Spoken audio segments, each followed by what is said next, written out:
First word जो दिया गया है वो है डेज़लिंग। आपको स्क्रीन पे नज़र आ रहा होगा। वर्ड्स की कॉलम में फर्स्ट वर्ड है डेज़लिंग। इसका सिनोनिम है एक्सट्रीमली ब्राइट, यानी बहुत ज़्यादा चमकदार।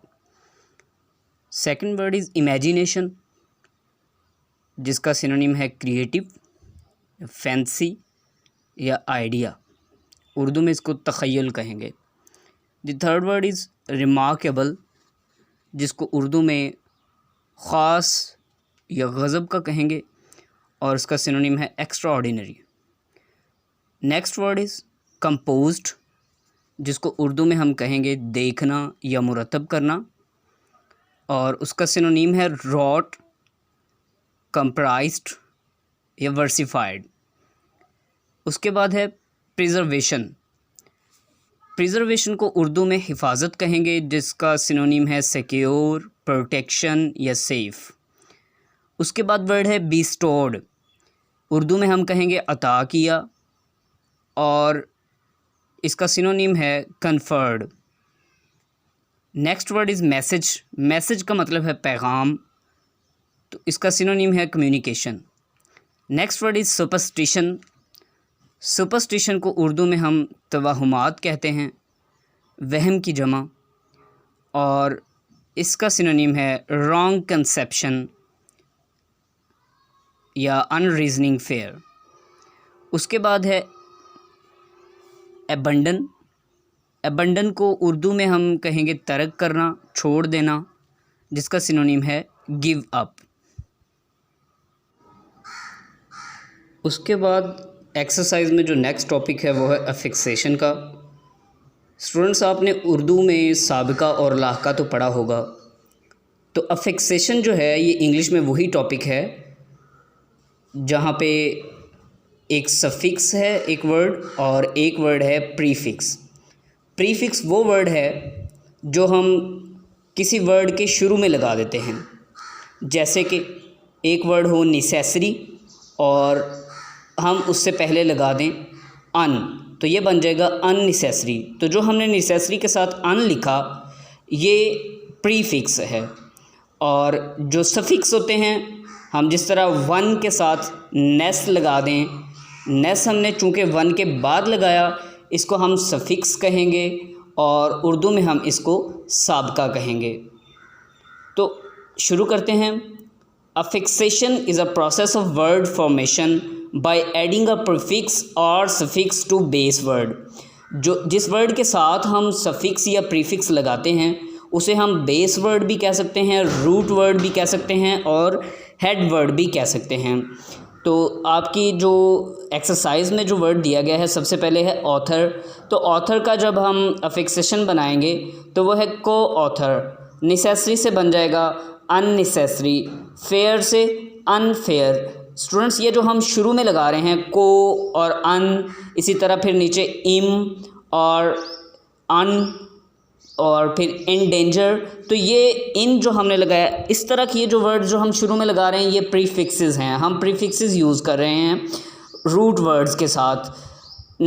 फेयर से बनेगा unfair, moral immoral, tie untie, danger in danger, conscious unconscious, Fortune misfortune. इसी तरह फॉर्चून रूट वर्ड है, जब हम इसके साथ प्रीफिक्स लगाएंगे मिस, ये बन जाएगा मिसफॉर्चून। अब हम सफिक्स की तरफ बढ़ते हैं। काइंड जो वर्ड है ये रूट वर्ड है, इसके साथ हम नेस लगा देते हैं, ये बन जाएगा काइंडनेस। उसके बाद केयर, केयर के साथ हम लेस लगा देते हैं। अब ये जो वर्ड्स हैं नेस और लेस जिस तरह आ रहे हैं, तो ये रूट वर्ड्स के बाद में हम यूज़ कर रहे हैं, तो इनको हम सफिक्स कहेंगे, यानी कि साबका जो बाद में आने वाला। उसके बाद है पोस्टपोन। पोस्टपोन के साथ जब हम सफिक्स लगाएंगे मेंट, ये बन जाएगा पोस्टपोनमेंट। इसी तरह एडजस्टमेंट, ट्रीटमेंट, मीनिंगफुल, मीनिंग जो रूट वर्ड है उसके साथ फुल लगाया तो मीनिंगफुल। हार्ड के साथ हमने शिप लगा दिया, ये बन गया हार्डशिप। फ्रेंड के साथ हमने शिप लगा दिया, फ्रेंडशिप। फॉन्ड के साथ नेस सफिक्स यूज़ किया तो फॉन्डनेस। हैप्पी के साथ नेस सफिक्स यूज़ करने से हैप्पीनेस। और कंफर्ट के साथ एबल सफिक्स यूज़ करने से कंफर्टेबल बन गया। अब इसी तरह आपकी एक्सरसाइज में नेक्स्ट जो दिया गया है, add appropriate prefixes or suffixes to the following root words to make other words।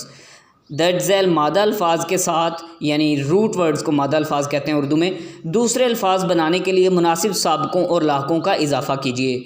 जिस तरह वन है तो वन के साथ हम नेस लगा देंगे, वन नेस, ये हमने उसके साथ सफिक्स यूज़ किया है। बिलीफ तो इसके साथ हमने एबल लगाएंगे और ये एफ़ की जगह पे वी बन जाएगा, बिलीव एबल। एबल क्या है, यहाँ पे सफिक्स है। उसके बाद पैरेलल, पैरेलल के साथ हमने प्रीफिक्स लगाया अन, तो ये बन जाएगा अनपैरेलल। जस्टिस के साथ हमने प्रीफिक्स यूज़ किया इन, तो ये बन जाएगा injustice. Flinching, flinching root word है, इसके साथ हमने अन लगा दिया तो ये बन जाएगा अनफ्लिंचिंग। उसके बाद है नॉलेज, तो नॉलेज के साथ हमने एबल लगा दिया सफिक्स, तो ये बन गया नॉलेज एबल। इसी तरह फिर वर्ड है कंस्ट्रक्शन, तो कंस्ट्रक्शन के साथ हम अगर इसको, ये नाउन है कंस्ट्रक्शन, हम इसको जब इसके साथ सफिक्स लगाएंगे तो हम वी ई का यूज़ करेंगे, ये बन जाएगा कंस्ट्रक्टिव। उसके बाद आपकी एक्सरसाइज में नेक्स्ट क्वेश्चन है, match column A with B to find the exact meaning of the words. Column A में वर्ड्स दिए गए हैं और कॉलम बी में उनके मीनिंग हैं, लेकिन वो आगे पीछे करके दिए गए हैं। तो हमने क्या करना है, उनको मैच करना है उनके एग्जैक्ट मीनिंग के साथ। चार्म का अट्रैक्शन, कंपोज को राइट के साथ, सिविलाइजेशन को कल्चर के साथ, फेथ को बिलीव के साथ, इरेडिकेट को एलिमिनेट के साथ, एलोक्वेंट को फ्लुएंट के साथ, बिस्टॉर्ड विद को कन्फर्ड एज गिफ्ट के साथ मैच कर दें, डिमोलिश को डिस्ट्रॉय के साथ, प्रोजलिटाइजिंग को प्रीचिंग के साथ, एवरलास्टिंग को नेवर एंडिंग के साथ, एम्बॉडीमेंट को लिविंग एग्जाम्पल के साथ, क्योस को कन्फ्यूजन के साथ मैच कर दें, वर्ज को एज के साथ और वंडर को सरप्राइज़ के साथ, डिग्निटी को प्राइड के साथ। इसी तरह अब नेक्स्ट क्वेश्चन है, use the following words in sentences. दिए गए अल्फाज को अपने जुमलों में इस्तेमाल करें। सेंचुरी वर्ड जो दिया गया है उसका जुमला है, I am studying the history of the 5th century of Japan. मैं जापान की 5वीं सदी की तारीख़ का मुताला कर रहा हूँ। कन्क्वेस्ट का मतलब होता है फ़तह। The conquest of Sindh by Muhammad bin Qasim is a great event in Indian history. Muhammad bin Qasim की फ़तह सिंध तारीख़ हिंद में एक बहुत बड़ा वाक़या है। उसके बाद एक वर्ड दिया गया है इन्फ्लुएंशियल, जिसको उर्दू में मीनिंग है बाअसर, और इसका सेंटेंस है, Khalid Parvez the president Anjuman Tajiran Pakistan is an influential personality. आप स्टूडेंट्स ये कह सकते हैं, Quaid Azam was an influential personality. उसके बाद नेक्स्ट वर्ड है डिटर्मिनेशन। तो डिटर्मिनेशन का मतलब होता है पुख्ता इरादा या अज़्म। Sultan Tipu fought against the English with determination and courage. Sultan Tipu अंग्रेज़ों के ख़िलाफ़ अज़्म और जुर्रत के साथ लड़े। उसके बाद है डेलीगेशन। डेलीगेशन वफ़द को कहते हैं, कुछ लोगों का ग्रुप। तो इसका सेंटेंस है, a delegation of teachers met the secretary education government of the Punjab.